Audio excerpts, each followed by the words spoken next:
പൊങ്കാല പൊങ്കാല സ്വർണ്ണപാത്രങ്ങൾ ദേവനൈവേദ്യം. എന്റെ സുഹൃത്തെ, ഈ രാജ്യത്ത് നടക്കുന്ന CAA മാത്രമല്ല, ഈ കേന്ദ്ര സർക്കാർ അതുകൊണ്ട് നമ്മൾ ഇന്നത്തെ രാഹുൽ ഗാന്ധിയുടെ പ്രസംഗം അങ്ങൊന്ന് കേൾക്കണം. പൌരത്വ ഭേദഗതി നിയമത്തെക്കുറിച്ചുള്ള മാധ്യമപ്രവർത്തകരുടെ ചോദ്യത്തിൽ നിന്നും ഒഴിഞ്ഞുമാറുകയാണ് ആലപ്പുഴയിലെ UDFന്റെ സ്ഥാനാർത്ഥിയായ KC വേണുഗോപാൽ. മാത്രമല്ല, അദ്ദേഹം ഇതേ സാഹചര്യത്തിൽ പറഞ്ഞു വെക്കുന്ന മറ്റൊന്നുണ്ട്. പിണറായി വിജയൻ ഇതുവരെ പൌരത്വ ഭേദഗതി നിയമത്തെക്കുറിച്ച് അഥവാ CAA കുറിച്ച് യാതൊരു തരത്തിലുള്ള ചോദ്യങ്ങളും ഉന്നയിക്കുന്നില്ല. എന്നാൽ രാഹുൽ ഗാന്ധി അതിനെക്കുറിച്ചെല്ലാം തന്നെ അല്ലെങ്കിൽ അതിനോടെല്ലാം തന്നെ ശക്തമായി തന്നെ പ്രതികരിക്കുന്നുണ്ട്. അദ്ദേഹത്തിന്റെ പ്രസംഗം പോയി പിണറായി വിജയനോട് കേൾക്കാൻ പറയൂ എന്നുകൂടി അദ്ദേഹം പറഞ്ഞു വെക്കുന്നുണ്ട്. പക്ഷേ ഈ സാഹചര്യത്തിൽ തന്നെയാണ് രാഹുൽ ഗാന്ധിയുടെ ഇപ്പോഴത്തെ പ്രസംഗത്തെ മാറ്റി നിർത്തി കഴിഞ്ഞാൽ പാർലമെന്റിൽ ആരും എന്തുകൊണ്ടാണ് CAA അഥവാ പൗരത്വ ഭേദഗതിയെക്കുറിച്ച് സംസാരിക്കാത്തത് എന്ന് ചോദിക്കുന്ന സാഹചര്യത്തിൽ KC വേണുഗോപാൽ ഒഴിഞ്ഞുമാറുന്ന ഒരു നിലപാട് സ്വീകരിക്കുന്നത്. പക്ഷേ അതുവരെ മുഖ്യമന്ത്രി പിണറായി വിജയനെ വലിയൊരു താക്കീത് അല്ലെങ്കിൽ മുഖ്യമന്ത്രി പിണറായി വിജയനോട് രാഹുൽ ഗാന്ധിയെ കണ്ടുപിടിക്കണം എന്ന് പറയുകയാണ് അദ്ദേഹം ചെയ്യുന്നത്. എന്തു തന്നെയാണെങ്കിലും അദ്ദേഹത്തിന്റെ പ്രതികരണം മുഴുവനായും കേൾക്കാം. ഒരു കാര്യം ഇവർ മനസ്സിലാക്കേണ്ടത്, BJPക്കെതിരെ സംഘപരിവാർ ഇന്നലെ രാഹുൽ ഗാന്ധിയുടെ പ്രസംഗം ഒന്ന് CPM-കാരൻ കേട്ടു നോക്കണം, പിണറായി ഒന്ന് കേൾക്കണം. രാഹുൽ ഗാന്ധിയുടെ നരേന്ദ്രമോദിക്കെതിരെ പറഞ്ഞ വിമർശനങ്ങളുടെ ശക്തി പിണറായി ഒന്ന് കേൾക്കണം. പിണറായി ഒരു വരി മോഡിയെക്കുറിച്ച് മിണ്ടുന്നില്ല.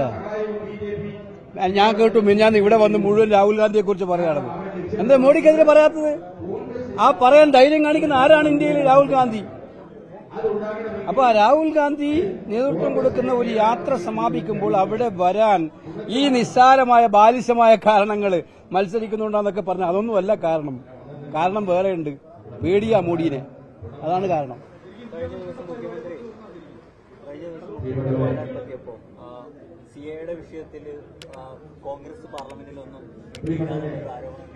എന്റെ സുഹൃത്തെ, ഈ രാജ്യത്ത് നടക്കുന്ന CAA മാത്രമല്ല, ഈ കേന്ദ്ര സർക്കാർ അതുകൊണ്ട് നമ്മൾ ഇന്നത്തെ രാഹുൽ ഗാന്ധിയുടെ പ്രസംഗം അങ്ങൊന്ന് കേൾക്കണം.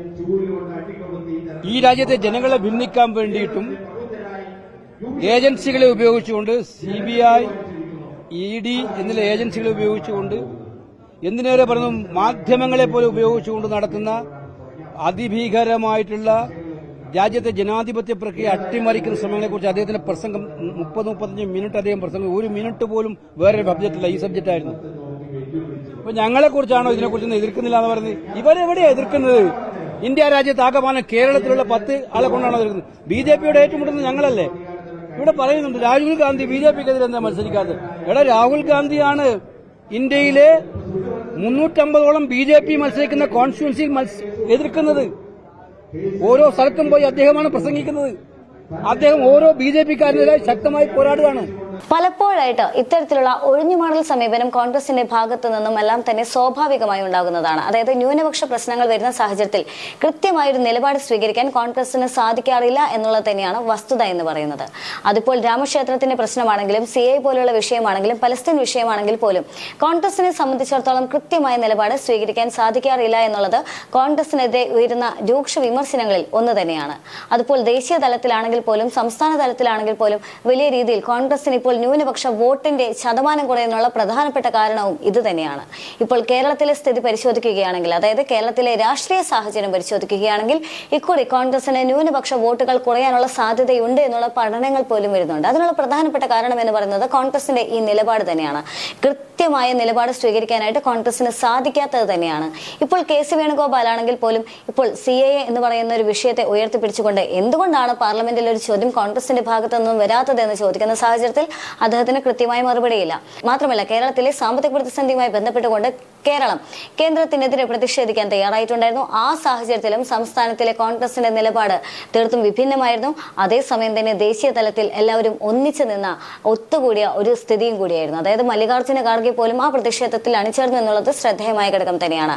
ഇനി അതുകൂടി മാറ്റി നിർത്തി കഴിഞ്ഞാൽ ഈ കേന്ദ്രത്തിന് എതിരെ അല്ലെങ്കിൽ കേന്ദ്രത്തിന്റെ ഭാഗത്തു നിന്നും ധനസഹായം ലഭിക്കുന്നില്ല എന്ന് ഉയർത്തിപ്പിടിച്ചുകൊണ്ട് കേരളം ഒരു പ്രതിഷേധത്തിന് തയ്യാറായിട്ടുണ്ടായിരുന്നു. ആ സാഹചര്യത്തിൽ ധനകാര്യ വകുപ്പിനെ കേരളത്തിലെ ഈ സാമ്പത്തിക പ്രതിസന്ധി അറിയിക്കാനായിട്ട് ഒരു നിവേദനം തയ്യാറാക്കിയ സാഹചര്യത്തിൽ എളമരം കരീമിനോട് കോൺഗ്രസ് പ്രവർത്തകർ പറഞ്ഞത് തങ്ങൾക്കിതിനെ അനുകൂലിക്കാനായിട്ട് സാധിക്കുകയില്ല. കാരണം ഇതിൽ പിണറായി വിജയനെ പറ്റിയോ അല്ലെങ്കിൽ ധനകാര്യമന്ത്രിയെ പറ്റിയോ ഒന്നും തന്നെ വിമർശനമില്ല, അതുകൊണ്ട് തങ്ങൾ ഇതിൽ ഒപ്പിടുന്നില്ല എന്ന് പറഞ്ഞുകൊണ്ട് ഒഴിഞ്ഞു മാറുന്നൊരു സ്ഥിതിയായിരുന്നു. അതായത് കേരളത്തെ ഒട്ടാകെ ബാധിക്കുന്ന, കേരളത്തിലെ ജനങ്ങളെ അത്ര കണ്ട് ബാധിക്കുന്ന ഒരു പ്രശ്നത്തിൽ നിന്ന് പോലും കോൺഗ്രസിന്റെ MP-മാർ പോലും അതിൽ ഒറ്റക്കെട്ടായി നിൽക്കാൻ തയ്യാറാകുന്നില്ല. ഓരോ ന്യായീകരണങ്ങൾ പറഞ്ഞുകൊണ്ട് അവയിൽ നിന്നെല്ലാം തന്നെ ഒഴിഞ്ഞു മാറുന്ന ഒരു സ്ഥിതി തന്നെയാണ്. അതിപ്പോൾ കേരളത്തിലെ എല്ലാ രാഷ്ട്രീയ സാഹചര്യം പരിശോധിക്കുകയാണെങ്കിലും കേരളത്തിന് പുറത്തേക്ക് ഒരു തീരുമാനം എടുക്കാൻ തയ്യാറാകുന്ന സാഹചര്യത്തിലാണെങ്കിലും പ്രതിഷേധിക്കാൻ തയ്യാറാകുന്ന സാഹചര്യത്തിലാണെങ്കിൽ പോലും കോൺഗ്രസിന്റെ നിലപാട് എന്ന് പറയുന്നത് ഒരു ഒഴിഞ്ഞുമാറൽ നിലപാട് തന്നെയാണ്, ഒരു ഒഴിഞ്ഞുമാറൽ രാഷ്ട്രീയം തന്നെയാണ്. ആ രാഷ്ട്രീയം തന്നെയാണ് ഇന്നും KC വേണുഗോപാൽ തുടർന്നു പോരുന്നത് എന്നുള്ളതും ശ്രദ്ധേയമാണ്.